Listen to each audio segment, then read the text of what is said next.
প্রিয় দর্শক, জানিয়ে দিব ৩১ মে শনিবার সন্দ্বীপ চ্যানেল পাড়ি দেওয়ার জন্য কিছু তথ্য। বৈরী আবহাওয়ার কারণে অনেকেই খুব জরুরি হলেও সন্দ্বীপ কিংবা চট্টগ্রাম যেতে পারছেন না।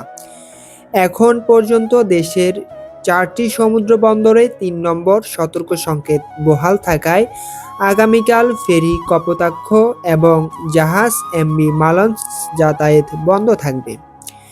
খুব সকালে ভাটা থাকায় সাগর শান্ত থাকবে এবং পরিস্থিতি বিবেচনায় হয়তোবা কাঠের নৌযান চলাচল করতে পারে।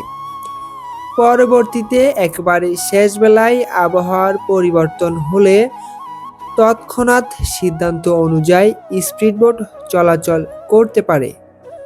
সবকিছুই আবহাওয়ার উপর নির্ভর করে। আবহাওয়া অনুকূলে থাকলে এইসব সিদ্ধান্ত নেওয়া হবে। আবহাওয়া শান্ত থাকার সুবাদে অন্য কোনো নৌযান চলাচল করলে আমরা আমাদের ফেসবুক পেজে জানিয়ে দিব।